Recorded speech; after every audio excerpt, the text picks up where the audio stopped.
हाय friends, माझं नाव Tejas Kajale. Physics with Tejas sir या चॅनलमध्ये आपलं स्वागत आहे. काल आपण झिनर डायोड बद्दल माहिती पाहिली होती. काही आपण स्पेशल डायोड ची माहिती घेणार होतो.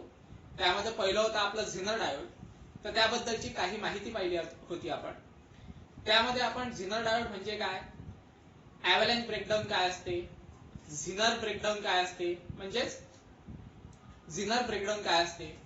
त्यानंतर आपण त्या झिनर डायोडचे व्हीआय कॅरेक्टरिस्टिक्स पाहिले होते.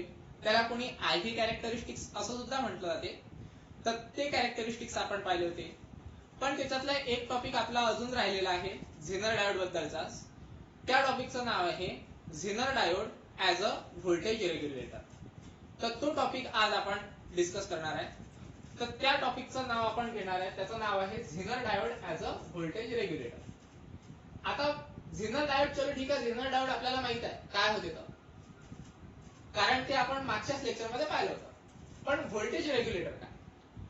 व्होल्टेज रेग्युलेटर म्हणजेच कॉन्स्टंट व्होल्टेज. म्हणजे जेव्हा आपण एखादा झिनर डायोड सर्किट मध्ये जेव्हा आपण अप्लाय करतो त्यावेळेस त्या सर्किटला कॉन्स्टंट व्होल्टेज अप्लाय होते. म्हणजे तो जो झिनर डायोड आहे, तो झिनर डायोड त्या सर्किटला काय करतो, तो कॉन्स्टंट व्होल्टेज अप्लाय करत असतो. तर तेच आपल्याला या zener diode as a voltage regulator या टॉपिक मध्ये पाहायचं आहे. तर टॉपिकची सुरुवात करू आपण. तर टॉपिकची जी सुरुवात आहे ती सुरुवात आपल्याला झिनर डायोडच्या व्हीआय कॅरेक्टरिस्टिक्स पासूनच करायची. झिनर डायोडच्या व्हीआय कॅरेक्टरिस्टिक्स मध्ये काय म्हटलं होतं आपण, काहीतरी अशा पद्धतीचा आपण ग्राफ काढला होता. त्यामध्ये आपण म्हटलं होतं की जसं जसं आपण व्होल्टेज इन्क्रीज करू तसं तसं त्याचा करंट पण वाढत जाईल.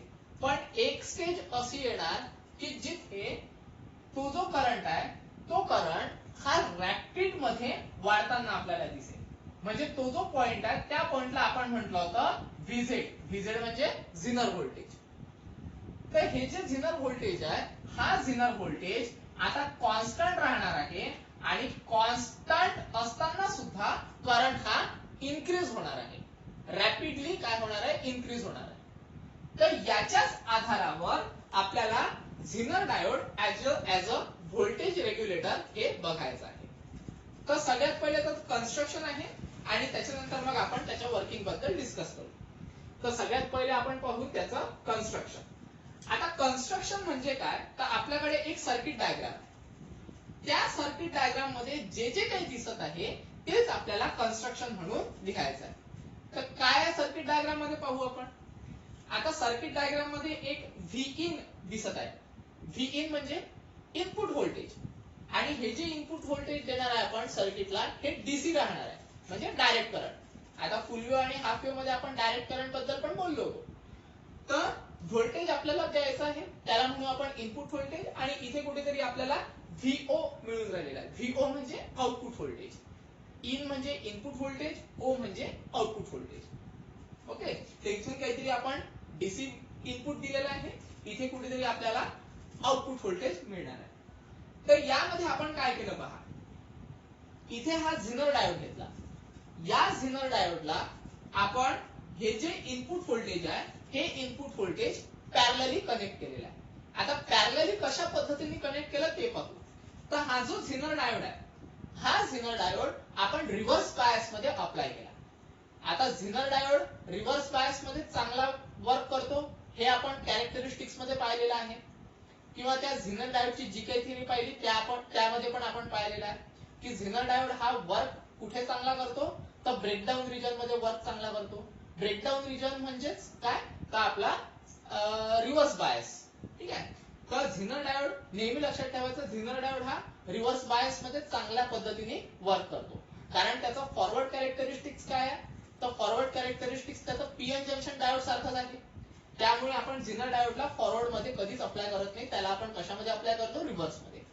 तर इथे लक्षात घ्या, हा जो झिनर डायोड आहे, हा झिनर डायोड आपण व्होल्टेजला कशा पद्धतीने अप्लाय केलेला आहे, तर रिव्हर्स मध्ये. रिव्हर्स मध्ये म्हणजे पहा, हे जे एन टाइप सेमीकंडक्टर दिसून राहिला झिनर डायोडचा, हा कन्सिडर करा एन आहे, आणि हा जो आहे हा ट्रायंगल हा काय आहे आपला पी आहे. तर एन टाइप हा कोणाला अप्लाय केलेला आहे आपण, हा अप्लाय केलेला आहे पॉझिटिव्हला. म्हणजे कन्सिडर करा निगेटिव्ह हा आपण पॉझिटिव्हला अप्लाय केलेला आहे, त्याच्यानंतर पी टाईप सेमीकंडक्टर म्हणजे पॉझिटिव्ह, हा कोणाला अप्लाय केलेला आहे आपण, निगेटिव्हला अप्लाय केलेला आहे. म्हणजेच काय, तर हा जो झिनर डायोड आहे, हा झिनर डायोड आपण रिव्हर्स मध्ये अप्लाय केलेला आहे. पण कोणाद्वारे अप्लाय केलेला आहे, तर रेजिस्टन्सद्वारे. किंवा तुम्ही असे म्हणू शकता की जे इनपुट व्होल्टेज आहे, हे इनपुट व्होल्टेज आपण एका रेजिस्टन्सद्वारे कोणाला अप्लाय केलेला आहे, तर झिनर डायोडला अप्लाय केलेला आहे. पण कशामध्ये अप्लाय केलेला आहे, रिव्हर्स बायस मध्ये. ठीक आहे. त्याच्यानंतर झिनर डायोडच्या पॅरलली एक अजून रेजिस्टन्स आपण अप्लाय केलेला आहे. त्या रेजिस्टन्सला म्हणतो आरएल. आरएल म्हणजे लोड रेजिस्टन्स. लोड रेजिस्टन्स म्हणजे काय, की जिथून पूर्ण सर्किट काय होते, ऑपरेट होते. म्हणजे जे काही आउटपुट मिळणार आपल्याला, ते आउटपुट आपल्याला या लोड रेजिस्टन्सच्या अक्रॉस मिळेल. तर हे आपल्याला इथे मिळणार आहे. म्हणजे या लोड रेजिस्टन्सच्या अक्रॉस जे काही व्होल्टेज राहील, ते व्होल्टेज आपल्याला या दोन पॉइंट मध्ये मिळणार आहे. तर त्याला आपण म्हटलेला आउटपुट व्होल्टेज. ठीक आहे. तर हे झालं कन्स्ट्रक्शन. आता वर्किंग पाहू. वर्किंग कशा पद्धतीने आहे, काही पॉइंट्स लिहिलेले आहेत मी, ते पॉइंट्स तुम्ही पण तुमच्या नोटबुक मध्ये नोट करून ठेवू शकता. आयझेड. आयझेड म्हणजे काय, या झिनर डायोडच्या अक्रॉसचा करंट. त्याला आपण काय म्हणू शकतो, झिनर करंट असं सुद्धा म्हणू शकतो. जो आपण व्हीआय कॅरेक्टरिस्टिक्स मध्ये पाहिला होता. व्हीआय कॅरेक्टरिस्टिक्स मध्ये असा काहीतरी आपल्याला करंट मिळाला होता. यामध्ये आपण इथे कुठेतरी म्हटलं होतं आयझेड, ज्याला आपण म्हटलं होतं आयझेड मिनिमम, आणि इथे कुठेतरी आपल्याला आयझेड मिळाला होता आणि त्याला म्हटलं होतं आपण आयझेड मॅक्झिमम. आपण आपल्या नोट्स मध्ये लिहिलेला, त्याच्यामध्ये तुम्ही बघू शकता. तर इथे आपण मिनिमम मॅक्झिमम न म्हणता आपण म्हणू सरळ सरळ आयझेड. आयझेड म्हणजे काय, झिनर करंट. तर यामध्ये इथे सांगितलेलं आहे मी, आयझेड मिनिमम म्हणजे मिनिमम झिनर करंट, आणि आयझेड मॅक्झिमम म्हणजे maximum zener current. Okay. Z stands for zener, I stands for current. त्याच्यानंतर व्हीएस. आता व्हीएस म्हणजे जो आरएस आहे, आरएस म्हणजे आपला रेजिस्टन्स, त्या आरएस च्या अक्रॉस मध्ये जे काही व्होल्टेज ड्रॉप होणार, त्याला म्हटलेला आहे आपण व्हीएस. ड्रॉप होणे म्हणजे, कारण तुम्हाला रेजिस्टन्सचं वर्किंग माहित आहे, रेजिस्टन्सचं फंक्शन माहित आहे. रेजिस्टन्सचं काय फंक्शन आहे, to prevent the flow of current. म्हणजे करंटच्या फ्लोला काय करतो, तो प्रिव्हेंट करतो, थांबवून ठेवतो. तर त्याच्या अक्रॉस मध्ये काहीतरी व्होल्टेज काय होते, ड्रॉप होते. म्हणून मी म्हणत असताना काय म्हणत आहे, हा जो आरएस आहे म्हणजे हा जो रेजिस्टन्स आहे, या रेजिस्टन्सच्या अक्रॉस मध्ये जे काही व्होल्टेज ड्रॉप होऊन राहिलेला आहे, तो व्होल्टेज काय राहील आपला, व्हीएस. तर त्याला म्हटलेलं आपण व्होल्टेज अक्रॉस आरएस. म्हणजे व्होल्टेज कोणाच्या अक्रॉस मध्ये, रेजिस्टन्सच्या अक्रॉस मध्ये. त्याच्यानंतर आहे माझ्याकडे व्हीझेड. तर व्हीझेड म्हणजेच ऑब्विसली झिनरच्या अक्रॉस मधलं व्होल्टेज. ठीक आहे. तर त्याला आपण झिनर व्होल्टेज असं सुद्धा म्हणतो. जसं आपण आयव्ही कॅरेक्टरिस्टिक्स मध्ये म्हटलं होतं, आपण व्होल्टेज वाढवून वाढवत आहे, तर त्याच्या अकॉर्डिंग करंट पण मायन्यूट प्रमाणात वाढत आहे. पण एक स्टेज अशी येणार की जिथे करंट काय मिळेल आपल्याला, एकदम मॅक्झिमम क्वांटिटी मध्ये करंट मिळेल, आणि त्याच पॉइंटला आपण व्हीझेड म्हणतो. व्हीझेड म्हणजे झिनर व्होल्टेज. ओके. तर या स्पेसिफिकेशनच्या अकॉर्डिंग आपल्याला डेरिवेशन काय करायचं, सॉल्व्ह करायचं आहे. एकदम स्मॉल डेरिवेशन आहे, एकदम पानसट आहे. कशा पद्धतीने पहा. तर सगळ्यात पहिले घ्यायचा व्हीएस. आता व्हीएस घेतला मी, म्हणजे व्हीएस म्हणजे काय, आपला व्होल्टेज आहे. कोणाच्या अकॉर्डिंग व्होल्टेज आहे, तर आरएस च्या अकॉर्डिंग. आता व्होल्टेजची डेफिनेशन तुम्हाला माहित आहे, according to the Ohm's law. Ohm's law वरून व्होल्टेजची डेफिनेशन काय आहे, ओहम्स लॉ काय आहे ते पहिले पाहून घ्या.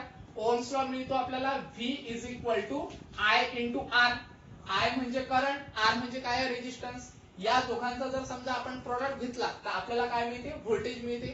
तर आपल्याला पाहायचा व्हीएस. तर व्हीएस म्हणजे काय मिळणार आपल्याला, व्हीएस म्हणजे मिळणार आपल्याला करंट तर राहणारच आहे, नो डाऊट, आणि रेजिस्टन्स पण राहणार आहे. पण व्हीएस कोणाच्या अकॉर्डिंग ड्रॉप होत आहे, तर आरएस च्या अकॉर्डिंग. बरोबर आहे. म्हणजे मग इथे ऑब्विसली आरएस लिहावं लागेल. मग करंट कुठला, तर करंट कोणता राहील आपला, हा वाला करंट. तर त्याला आपण नॉर्मली आय म्हटलेला आहे.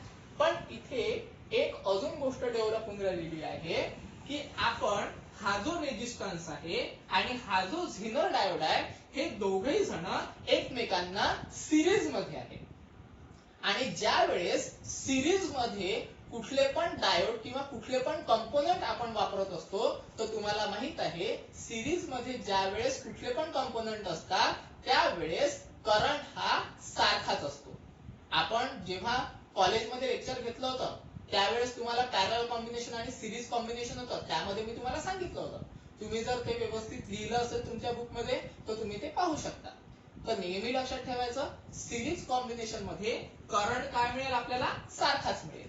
म्हणजे हा जेवढा करंट राहील तेवढाच हा करंट राहील. म्हणजे इन शॉर्ट आपण इथे म्हणू शकतो की बा I is equal to I Z.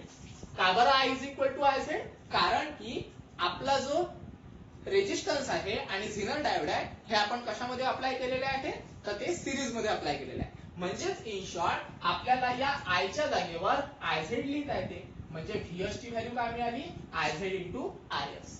याला कन्सिडर करा इक्वेशन नंबर 1. ठीक आहे. त्याच्यानंतर आता दुसरा टॉपिक पहा. दुसऱ्यामध्ये आपण काय करणार आहे की मी तुम्हाला आता सांगितलं रेजिस्टन्स आणि झिनर डायोड हे दोघे जण सिरीज मध्ये असल्या कारणाने त्याचं जे काही व्होल्टेज राहील म्हणजे इनपुट व्होल्टेज, ते इनपुट व्होल्टेज काय मिळणार आपल्याला, व्ही इन हे इनपुट व्होल्टेज आहे. इनपुट व्होल्टेज काय मिळेल आपल्याला, तर व्हीएस प्लस व्ही झेड. तुम्ही म्हणाल सर हे कसं काय आलं, तर हे पण आपण सिरीज कॉम्बिनेशन वरूनच घेतलेलं आहे. सिरीज कॉम्बिनेशन मध्ये करंट जो राहील आपला तो करंट कसा राहील, सारखाच राहतो, पण व्होल्टेज कसं राहते, चेंज होते. मग त्या सिरीज कॉम्बिनेशनच्या अनुसार इनपुट व्होल्टेज हे कोणतं कोणतं इनपुट व्होल्टेज राहील, व्हीएस प्लस व्हीझेड. ठीक आहे. जर समजा डिटेल माहिती पाहिजे असेल तर तुम्ही नोट्स मध्ये पाहू शकता. तर सिरीज कॉम्बिनेशनच्या according V in is equal to VS plus VZ होते. ठीक आहे. नोट्स मध्ये म्हणजे कॉलेजच्या नोट्स मध्ये, ज्याच्यामध्ये आपण सिरीज आणि पॅरलल कॉम्बिनेशन बद्दल बोललो होतो. तर V in is equal to VS plus VZ कोणाच्या अनुसार, सिरीज कॉम्बिनेशनच्या अनुसार. मग आता यामध्ये V in as it is ठेवतो मी, is equal to VS. VS ची व्हॅल्यू काय आहे, I Z into I S, आणि हा जो व्हीझेड आहे हा व्हीझेड पुन्हा ऍज इट इज. याला कन्सिडर करा इक्वेशन नंबर 2. आता हे जे व्ही इन आहे म्हणजे इनपुट व्होल्टेज, आता हे इनपुट व्होल्टेज आपण वाढवू पण शकतो आणि कमी पण करू शकतो, असं कन्सिडर करा. मग आता कन्सिडर करा व्ही इन हे लो मध्ये जर समजा मी घेतलं तर ऑब्विसली लो मध्ये जो काही करंट आहे तो करंट माझा मायन्यूट आहे. म्हणजेच काय मिळणार, हा जो आय झेड मिळणार हा आय झेड मला कसा मिळेल, लो मध्ये. म्हणजे याला म्हणू आपण मिनिमम. याला काय म्हणू आपण, I Z minimum. R is constant राहणार आहे, नो डाऊट. त्याच्यानंतर व्हीझेड पण काय आहे, कॉन्स्टंट आहे, नो डाऊट. त्याच्यामध्ये पण कमी जास्त काही होणार नाहीये, कारण कॅरेक्टरिस्टिक्सच आपण तेच सांगितलेले आहे. काय सांगितलेले आहे की थ्रू आउट व्हीझेड काय राहणार, कॉन्स्टंट राहणार, आणि करंट फक्त हा काय होत जाईल, वाढत राहील. ओके. त्याच्यानंतर हे इक्वेशन नंबर 2. आता व्होल्टेज आपण थोडस वाढवू, म्हणजे आता सिमिलरली काय होते पहा. सिमिलरली जेव्हा आपण हाय व्होल्टेज घेऊ म्हणजे काय मिळेल आपल्याला, इनपुट काय मिळेल आपल्याला, हाय मिळणार. म्हणजे व्ही इन हा कसा मिळेल आपल्याला, हाय. म्हणजे आपण करू याला मॅक्झिमम असं म्हणू, इज इक्वल टू.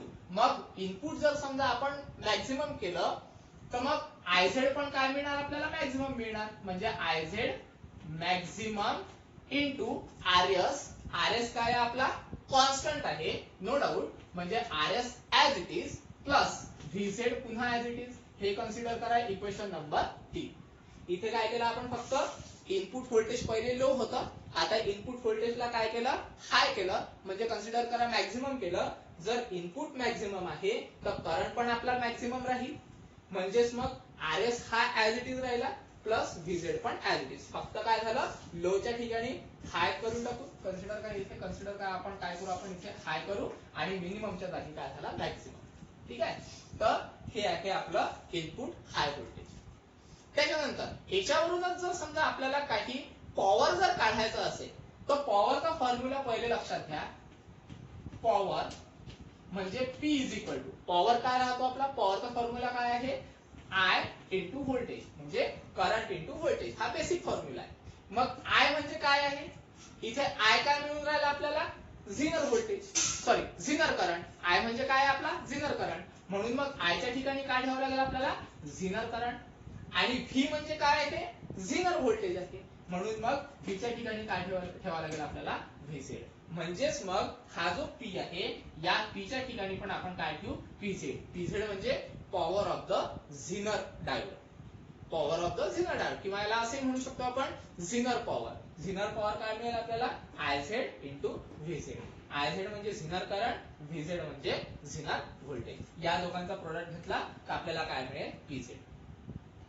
मग याच्यावरून आपल्या काय लक्षात येऊन राहिलं, काय लक्षात येऊन राहिलं, तिन्ही इक्वेशन मध्ये दोन इक्वेशन मध्ये व्हीझेड काय झाला कॉन्स्टंट होता. इथे पण व्हीझेड काय आहे कॉन्स्टंट आहे. म्हणजे इथे पण व्हीझेड आहे, इथे पण आपण हाय किंवा लो असं स्पेसिफिकेशन दिलं नाही, इथे पण हाय किंवा लो असं स्पेसिफिकेशन दिलं नाही. म्हणजे थ्रू आउट द सर्किट व्हीझेड काय येऊन राहिला आपला कॉन्स्टंट येऊन राहिलेला आहे. आणि हेच आपल्याला काय करायचं होतं प्रूव्ह करायचं होतं. काय प्रूव्ह करायचं होतं व्होल्टेज रेग्युलेटर.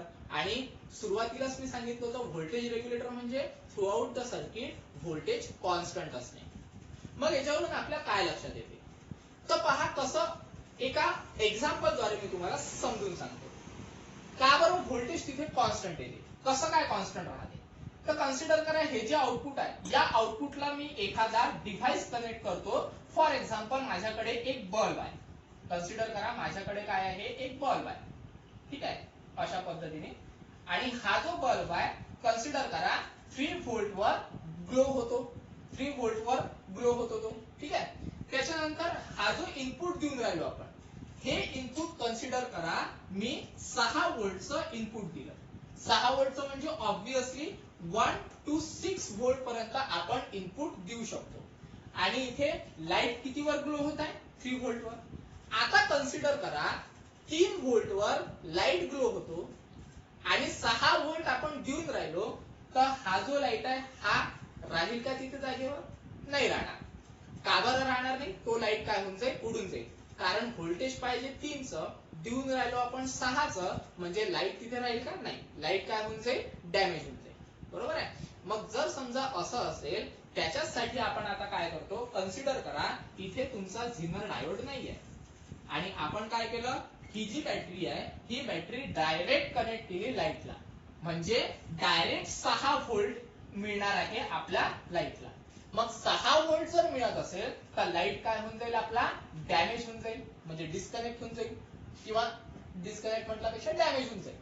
म्हणून मग आपण माहित आहे का असं व्हायला नको म्हणून मग आपण इथे काय लावतो झिनर डायोड अप्लाय करतो. आता झिनर डायोड अप्लाय करण्यामागचं कारण काय पहा. आता झिनर डायोड अप्लाय केल्यानंतर काय होते की 6 व्होल्ट जरी दिला तरी काय होऊन राहिलं कन्सिडर करा 1 पासून तर 6 पर्यंत व्होल्टेज काय होत जाईल इन्क्रीज होत जाईल. पहिले 1 दिला, ठीक आहे, तर 1 दिल्यानंतर त्याचं काहीतरी करंट मिळणार आपल्याला, ओके. त्याच्यानंतर 2 केला आपण पुन्हा करंट वाढला, त्याच्यानंतर 3 दिला पुन्हा करंट वाढला, ओके. आता कन्सिडर करा हा जो झिनर डायोड लावला या झिनर डायोडचा जो काही ब्रेकडाऊन रिजन राहील तो ब्रेकडाऊन रिजन आपल्याला 3 वरच मिळणार आहे, ज्याला आपण झिनर ब्रेकडाऊन रिजन म्हणतो. काल आपण पाहिलं होतं. तर कन्सिडर करा या झिनर डायोडचा जो काही झिनर डायोड रिजन राहील किंवा झिनर ब्रेकडाऊन रिजन राहील हा 3 व्होल्ट वर आहे असं कन्सिडर करा. मग आता काय होते पहा पहिलं दिलं काहीतरी करंट वाढला, त्याच्यानंतर दुसरा दिला दुसरा व्होल्टेज दिला पुन्हा काहीतरी करंट वाढला, 3 व्होल्ट दिलं पुन्हा काहीतरी करंट वाढला. पण आता इथे माहिती आहे का 3 व्होल्ट हा कोणाचा रिजन आहे तर झिनर डायोडचा ब्रेकडाऊन रिजन आहे किंवा त्याला आपण झिनर ब्रेकडाऊन रिजन म्हणू. म्हणजे माहिती आहे का या पॉइंटवर आल्यानंतर इथे करंट हा कंटिन्युअसली वाढत जाईल पण हा जो व्हीझेड आहे हा व्हीझेड कॉन्स्टंट राहील. म्हणजे आपण इकडे किती पण व्होल्टेज वाढवायचा प्रयत्न केला तरी या झिनर डायोडच्या अक्रॉस मध्ये 3 व्होल्ट कॉन्स्टंट राहील आणि या 3 व्होल्टच्या अकॉर्डिंग करंट काय होत जाईल इन्क्रीज होत जाईल. म्हणजे काय होऊन राहिलं 3 व्होल्ट कॉन्स्टंट आहे, हेच 3 व्होल्ट RL च्या अक्रॉस मध्ये राहील आणि RL च्या अक्रॉस मधलं 3 व्होल्ट कोणाला मिळणार आपल्या बल्बला. आता तुम्ही म्हणाल सर की झिनर डायोडचा 3 व्होल्ट आहे तर RL च्या पण अक्रॉस मध्ये 3 व्होल्ट का बरं. त्याचं कारण असं आहे झिनर डायोड त्याच्यानंतर लोड रेजिस्टन्स आणि हा जो बल्ब आहे हे तिघही जण एकमेकांना काय आहे पॅरलली कनेक्ट केलेले आहे. आणि मी पहिलेच तुम्हाला सांगितलं ज्या वेळेस आपण पॅरलल कॉम्बिनेशन वापरतो त्यावेळेस व्होल्टेज हे सारखं असते म्हणजे झिनर डायोडच्या अक्रॉस मध्ये जे काही व्होल्टेज राहील तेच आरएलच्या अक्रॉस राहील आणि तेच माहित आहे का बल्बच्या अक्रॉस मध्ये राहील. म्हणजे आपण इकडे कितीही वाढवायचा प्रयत्न केला इनपुट व्होल्टेज तरी या लाईटवर काहीही फरक पडणार नाही. कारण की आपण VI कॅरेक्टरिस्टिक्स पाहिले. पहिले मायन्यूट मध्ये करंट वाढत राहील 1 2 3 व्होल्टेज पर्यंत, पण 3 व्होल्टेज आलं की तो आपल्याला करंट कसा देईल रॅपिडली देईल आणि व्होल्टेज काय करेल तिथे तो कॉन्स्टंट करेल. ठीक आहे. तर हे आहे zener diode as a voltage regulator. याचे ऍप्लिकेशन, याचे ऍडव्हान्टेजेस आणि डिसएडव्हान्टेजेस हे नोट्स मध्ये दिलेले आहे. ते इझी आहे, वाचून घ्या, तुमच्या लक्षात येऊन दे. जर समजा वाचूनही जर समजा तुमच्या लक्षात नाही आले तर मला संपर्क साधा, मेसेज टाका, मी तुम्हाला ते समजून सांगेन. डिसएडव्हान्टेज, ऍडव्हान्टेजेस तर डिसएडव्हान्टेज तर त्याचा एकच आहे की जर समजा करंट कंटिन्युअसली जर वाढत राहिला तर झिनर डायोड ब्रेकडाऊन होण्याची शक्यता असते. हे त्याचा डिसएडव्हान्टेज आहे. ऍडव्हान्टेज म्हणजे त्याचं व्होल्टेज काय राहते थ्रूआउट कॉन्स्टंट राहते. आपण व्होल्टेज किती द्यायचा प्रयत्न केला तरी व्होल्टेज कॉन्स्टंट राहील, हे त्याचा ऍडव्हान्टेज आहे. ठीक आहे. ऍप्लिकेशन हे भरपूरच्या सर्किट मध्ये आपण वापरू शकतो, हे त्याचा ऍप्लिकेशन आहे. तसे 3-4 ऍप्लिकेशन आहे त्याचे. एकच डिसएडव्हान्टेज आहे आणि ती 2-3 ऍडव्हान्टेजेस आहे. तर ते वाचा, जर नाही समजलं तर संपर्क. आता आपण झिनर डायोड पूर्ण कन्सेप्ट पाहिलेला आहे. झिनर डायोड बद्दलची सगळी माहिती आपण घेतलेली आहे, पूर्ण टॉपिक झालेला आहे झिनर डायोडचा. आता आपण दुसऱ्या टॉपिक पाहणार आहे. म्हणजे आपण स्पेशल पर्पज मध्ये 4 टॉपिक सांगितले होते. झिनर डायोड सांगितलं होता, फोटो डायोड सांगितलं होता, सोलर सेल आणि एलईडी. तर याच्यातला झिनर डायोड झालेला आहे आपला. आता आपण पाहू फोटो डायोड. फोटो डायोड एकदम इझी टॉपिक आहे. जसं जसं डायग्राम सांगतील कशा कशा पद्धतीने आपल्याला जायचं आहे. पण त्याचा पहिले प्रिन्सिपल पाहून घ्या काय आहे. फोटो डायोड काय आहे? ज्या वेळेस लाईटचं कन्व्हर्शन डायरेक्टली इलेक्ट्रिकल एनर्जी मध्ये जर होत असेल तर तो जो डिव्हाइस आहे त्या डिव्हाइसला म्हटलं ते फोटो डायोड. पाहून घ्या, लाईटचं कन्व्हर्शन कशामध्ये करायचं आपल्याला? सरळ सरळ इलेक्ट्रिकल एनर्जी मध्ये. म्हणजे शॉर्ट मध्ये जर सांगायचं झालं तर light it converted into electrical energy, याला काय म्हटलं ते फोटो डायोड. आता एक डायग्राम काढलेली आहे फोटो डायोडची. पीएन जंक्शन डायोडच असतो हा. फक्त यामध्ये जो डिप्लेशन रिजन आहे तो डिप्लेशन रिजन राहील किंवा जो जंक्शन राहील आपला, त्या जंक्शनवर आपण काय करत असतो? लाईट इन्सिडेंट करतो. आता ज्या वेळेस आपण त्या जंक्शनवर लाईट इन्सिडेंट करतो त्यावेळेस तिथे काहीतरी इलेक्ट्रॉन आणि होल पेअर तयार होतात आणि करंट फ्लो व्हायला सुरुवात होतो. म्हणजे लाईटची जेवढी इंटेन्सिटी राहील तेवढं तुम्हाला करंट जास्त मिळणार आहे. कशामध्ये? तर या फोटो डायोडमध्ये. ठीक आहे. तर त्याची जी डायग्राम आहे ब्लॉक डायग्राम, ती ब्लॉक डायग्राम अशा पद्धतीची राहते. ती आपण नोट्स मध्ये सांगितलेली आहे. तर फक्त या वर्किंग वरून किंवा या डायग्राम वरून आपण त्याचं वर्किंग पाहून घेऊ काय आहे तिथं. ठीक आहे. प्रिन्सिपल तर माहित आहे, लाईटचं कन्व्हर्शन डायरेक्टली कशामध्ये करायचं आहे? इलेक्ट्रिकल एनर्जी मध्ये. त्याच्यानंतर हे जे पूर्ण सेटअप राहते पीएन जंक्शन डायोडचं, हे पूर्ण आपण ग्लास चेंबर मध्ये ठेवत असतो की जेणेकरून अशा पद्धतीने ठेवतो आपण की जेणेकरून तो जो लाईट आहे तो लाईट पीएन जंक्शन डायोडच्या जंक्शनवर पडला पाहिजे. जंक्शनवर जर पडत असेल तरच तिथे इलेक्ट्रॉन आणि होल पेअर तयार होतील आणि करंट जास्त प्रमाणात फ्लो व्हायला सुरुवात होईल. ठीक आहे. तर कन्स्ट्रक्शन स्टार्ट करू आपण. कन्स्ट्रक्शन मध्ये काही नाही, काय केलेलं आहे आपण? एक पीएन जंक्शन डायोड घेतलेला आहे आणि पीएन जंक्शन डायोड हा रिव्हर्स बायस मध्ये अप्लाय केलेला आहे. पुन्हा एक गोष्ट सांगतो की हा जो डायोड घेतला आपण फोटो डायोड, हा पुन्हा रिव्हर्स बायस मध्ये चांगल्या पद्धतीने वर्क करतो, फॉरवर्ड बायस मध्ये वर्क करत नाही. ठीक आहे. म्हणून आपण त्याला रिव्हर्स बायस मध्ये. रिव्हर्स बायस म्हणजे तुम्हाला आता चांगल्या पद्धतीने माहित झालेला आहे. पी टाईप लावला आपण निगेटिव्ह टर्मिनलला, एन टाईप लावला आपण पॉझिटिव्ह टर्मिनलला. आता निगेटिव्ह पॉझिटिव्ह टर्मिनलला लावला तर ऑब्व्हियसली इथे जो डिप्लेशन रिजन आहे तो डिप्लेशन रिजन आपल्याला मिळणार आहे. आता डिप्लेशन रिजन कशा पद्धतीने मिळतो हे पण तुम्हाला सांगितलेलं आहे. कारण ऍक्च्युली पहिले इथे बॅटरी लावलेली नसते, पहिले डिप्लेशन रिजनच तयार होतो, जो आपण अनबायस पीएन जंक्शन डायोड मध्ये पाहिला होता. ज्याला कोणाला कन्सेप्ट लक्षात नसेल त्यांनी मागचा व्हिडिओ पाहून घ्यायचा. तर सगळ्यात पहिले काय होतो, डिप्लेशन रिजन तयार होतो, तिथे पोटेन्शियल बॅरियर तयार होते. नंतर मग आपण त्याला काय करतो, बायस करतो, म्हणजे बायसिंग करतो. तर ते बायसिंग कोणतं असते आपलं, रिव्हर्स बायस. रिव्हर्स बायस माहिती आहे, पॉझिटिव्ह कोणाला जोडला निगेटिव्हला आणि निगेटिव्ह कोणाला जोडला आपण पॉझिटिव्हला. तर आता इथे डिप्लेशन रिजन पहिल्यापासून तयार झालेला आहे. आता काय होते, कन्सिडर करा इथे एखादा जर्मनियम सिलिकॉन आहे, जर्मनियम ऍटम आहे, कोणताही घेऊ शकतो आपण सेमीकंडक्टर, जर्मनियम किंवा सिलिकॉन. कन्सिडर करा माझ्याकडे काय आहे, तर जर्मनियम आहे. तर जर्मनियम एक ऍटम आहे.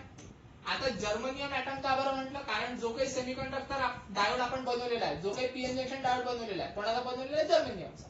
तर कन्सिडर करा इथे कुठेतरी जर्मनियम ऍटम आहे माझा, आणि या जर्मनियम ऍटमच्या आउटरमोस्ट ऑर्बिट मध्ये किती इलेक्ट्रॉन्स असतात, तर याच्या आउटरमोस्ट ऑर्बिट मध्ये कन्सिडर करा 4 इलेक्ट्रॉन्स असतात. तर हे कन्सिडर करा माझे 4 इलेक्ट्रॉन्स आहे. आता काय होते, जेव्हा आपण रिव्हर्स बायस अप्लाय करतो, रिव्हर्स बायस अप्लाय केल्यानंतर इथे खूप कमी प्रमाणात करंट डेव्हलप होतो. त्यालाच आपण काय म्हणतो, ट्रायजेंट करंट. ट्रायजेंट करंट म्हणजे एकदम स्मॉल अमाउंट मध्ये करंट डेव्हलप होतो. ते आपण रिव्हर्स बायस मध्ये काय केलं होतं, पाहिलं होतं. पण इथे कशा पद्धतीने ट्विस्ट आहे बघा. इथे काय म्हटलं आपण, की इथे एक अशा पद्धतीची जागा आहे, म्हणजे जंक्शन, की ज्यावर आपण काय करणार आहे, लाईट इन्सिडेंट करणार आहे. आणि लाईट इन्सिडेंट केल्यानंतर काय होते पहा, जे लाईट पार्टिकल्स आहे, लाईट पार्टिकल्स म्हणजे फोटॉन्स, ते जे फोटॉन्स आहे ते फोटॉन म्हणजे ते जे पार्टिकल आहे ते पार्टिकल या इलेक्ट्रॉनला काय होतील, कोलाइड होतील. आणि कोलाइड झाल्यानंतर हा जो इलेक्ट्रॉन आहे, हा इलेक्ट्रॉन इथून निघून जाईल. म्हणजे कोलाइड झाल्यानंतर काय होऊन जाईल, तो इलेक्ट्रॉन तिथून निघून जाईल. आणि तिथून निघाल्यानंतर इथे एक व्हॅकन्सी तयार होईल, त्या व्हॅकन्सीलाच काय म्हणू आपण, होल म्हणू. आणि आता एक इलेक्ट्रॉन आपला काय झालेला आहे, फ्री झालेला आहे. आता तो जो फ्री इलेक्ट्रॉन आहे, तो फ्री इलेक्ट्रॉन हा आपल्या एन टाइप कडे जाईल, आणि हा जो होल आहे हा आपला पी टाइप कडे जाईल. का बरं असं होते, कारण काय होते, डिप्लेशन रिजन मध्ये पोटेन्शियल बॅरियर असते, आणि पोटेन्शियल बॅरियर मध्ये इथे पॉझिटिव्ह चार्ज असतो, म्हणजे पॉझिटिव्ह आयन्स डेव्हलप झालेले असतात, आणि इथे निगेटिव्ह आयन्स डेव्हलप झालेले असतात. त्यामुळे काय होते, हा जो होल आहे निगेटिव्ह कडे अट्रॅक्ट होतो, आणि हा जो होल आहे हा या पॉझिटिव्ह आयन्स कडे अट्रॅक्ट होतो. मग आता काय होते, हे तर आपण एकाच ऍटम बद्दल बोललो, तर तिथे एकच ऍटम राहील का, नाही, इथे नंबर ऑफ ऍटम्स राहील. म्हणजेच जेवढी लाईट आपण तिथे इन्सिडेंट करू, जेवढ्या लाईट इंटेन्सिटी आपण इन्सिडेंट करू, तेवढ्या नंबर ऑफ आपल्याला इलेक्ट्रॉन आणि होल्स पेअर पाहायला मिळतील. मग ते जे इलेक्ट्रॉन आणि होल्स पेअर आहे, हे काय होतात, इकडून इलेक्ट्रॉन कन्सिडर करा निगेटिव्ह टर्मिनल कडे येतात, आणि इकडनं होल्स कुठे येतात, पॉझिटिव्ह टर्मिनल कडे येतात. म्हणजे इन शॉर्ट तिथे इलेक्ट्रॉन आणि होल पेअर काय होऊन राहिलेले आहेत, फ्लो होत आहे. आणि इलेक्ट्रॉन आणि होल पेअर जर समजा फ्लो होत असतील, तर तिथे आपल्याला काय मिळणार आहे, ऑब्व्हियसली करंट मिळणार आहे. म्हणजेच इन शॉर्ट जेवढा जास्त लाईटची इंटेन्सिटी राहील, तेवढा जास्त आपल्याला काय पाहायला मिळेल, करंट पाहायला मिळेल. कशामध्ये करंट पाहायला मिळेल, तर या फोटो डायोड मध्ये करंट पाहायला मिळेल. आलं लक्षात. तर अशा पद्धतीने याचं काय आहे, वर्किंग आहे. तर फक्त कन्स्ट्रक्शन जे आहे ते कन्स्ट्रक्शन कसं असते, की हा जो फोटो डायोड आहे, हा फोटो डायोड आपण एका ग्लास चेंबर मध्ये ठेवतो. ग्लास चेंबर मध्ये का बरं, की जेणेकरून लाईट जो आहे तो लाईट त्या ग्लास चेंबर मधून ट्रान्सफर होऊन या जंक्शन वर पडला पाहिजे. आणि जंक्शन वर पडल्यानंतर वर्किंग मध्ये तुम्हाला सांगितलंच आहे, इलेक्ट्रॉन होल पेअर तयार होतात, आणि इलेक्ट्रॉन होल पेअर कशा पद्धतीने तयार होतात हे सांगितलेलं आहे. कारण ते जे लाईट पार्टिकल्स आहेत, आता लाईट पार्टिकल्स का बरं म्हणतो मी, लाईट फ्लो का बरं म्हणत नाही, कारण त्याच्यामध्ये दोन कारण आहेत. मी तुम्हाला माहिती आहे का, सिलेबस मध्ये सांगत असताना म्हटलं होतं की लाईट हे दोन प्रकारे असते, एक वेव्ह नेचरचा आणि एक पार्टिकल नेचरचा. तर तो पार्टिकल नेचरचा आपण लाईट घेतलेला आहे, की ज्याची एनर्जी किती असते, E is equal to h nu. Nu म्हणजे फ्रिक्वेन्सी. एवढी एनर्जी जर समजा या जर्मनियमच्या इलेक्ट्रॉनला मिळाली, तर तो काय होईल, तिथून बॉन्ड त्याचा ब्रेक होणार, आणि बॉन्ड ब्रेक झाल्यानंतर तो काय इलेक्ट्रॉन फ्री होऊन जाईल. म्हणजे कन्सिडर करा, पुन्हा एकदा समजून सांगतो. इथे समजा तुमचा काय आहे, जर्मनियम ऍटम आहे, इथे इलेक्ट्रॉन्स आहे 4 इलेक्ट्रॉन्स आउटर मोस्ट ऑर्बिट मध्ये जर्मनियमच्या. इथे एक बॉन्ड आहे, कन्सिडर करा बॉन्ड डेव्हलप केलेला आहे त्यांनी. आता जेव्हा लाईट इन्सिडेंट करेल, लाईट इन्सिडेंट केल्यानंतर हा जो बॉन्ड आहे हा बॉन्ड काय होऊन जाईल, ब्रेक होऊन जाईल आणि हा जो इलेक्ट्रॉन आहे हा इलेक्ट्रॉन या पॉझिटिव्ह आयन्स कडे जाण्याचा प्रयत्न करेल, म्हणजे हा इकडे जाईल. ओके, आणि त्याच्यानंतर इथे एक होल तयार होईल, तो होल हा निगेटिव्ह आयन कडे जाण्याचा प्रयत्न करेल. ठीक आहे, तर अशा पद्धतीने इलेक्ट्रॉन आणि होल पेअर तयार होईल आणि ते इलेक्ट्रॉन आणि होल पेअर या सर्किट मध्ये काय होतील, फ्लो होतील आणि अशाच पद्धतीने आपल्याला काय मिळणार आहे, करंट मिळणार आहे. तर मग आता करंट मिळाल्यानंतर फोटो डायोड आहे, करंट मिळाला म्हणजे पण याचे पण काहीतरी व्हीआय कॅरेक्टरिस्टिक्स राहतील किंवा त्याला आपण म्हणू आयव्ही कॅरेक्टरिस्टिक्स. तर ते व्हीआय कॅरेक्टरिस्टिक्स किंवा आयव्ही कॅरेक्टरिस्टिक्स पाहू आपण. व्हीआय कॅरेक्टरिस्टिक्स, कोणाची व्हीआय कॅरेक्टरिस्टिक्स, तर फोटो डायोडचे. VI characteristics.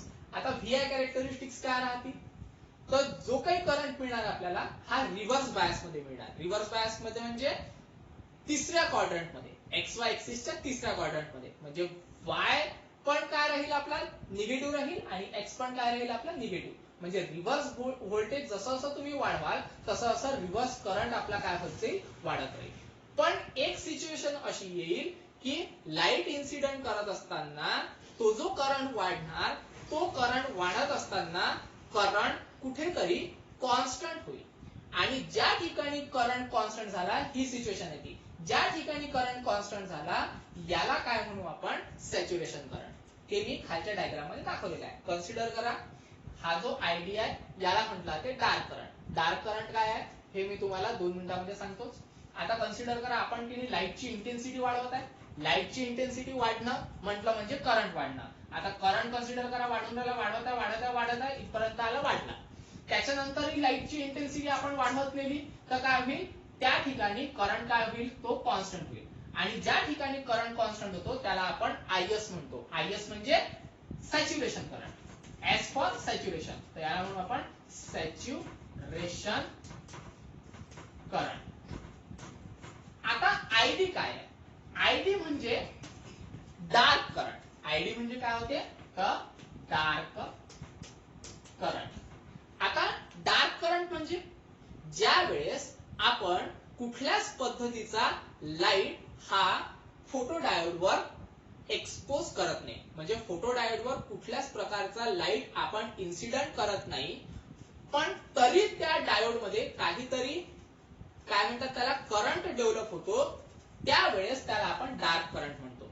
म्हणजे लाईट जर समजा आपण इन्सिडेंट करत नसेल आणि यामध्ये जर समजा की नाही तरी थोड्या प्रमाणात करंट जर आपल्याला मिळत असेल तर त्याला आपण काय म्हणतो, डार्क करंट. मग तो डार्क करंट आपल्याला इथे कुठेतरी मिळून राहिलेला आहे आणि त्याच्यानंतर मग आपण लाईटची इंटेन्सिटी वाढवायला सुरुवात केली, म्हणजे लाईट त्याच्यावर इन्सिडेंट करायला सुरुवात केली आणि मग इंटेन्सिटी वाढवताना त्याचा करंट काय होत जाईल, थोड्या प्रमाणात वाढत जाईल. तर याला काय म्हटलं जाते, फोटोडायोडचे कॅरेक्टरिस्टिक्स. ठीक आहे, तर फोटोडायोड पण टॉपिक इथे संपलेला आहे. याचे पण डिसएडव्हान्टेज आहे, याचे पण ऍडव्हान्टेजेस आहे, पण ऍडव्हान्टेजेस आणि डिसएडव्हान्टेजेस ते तुम्हाला वाचून समजून जातील.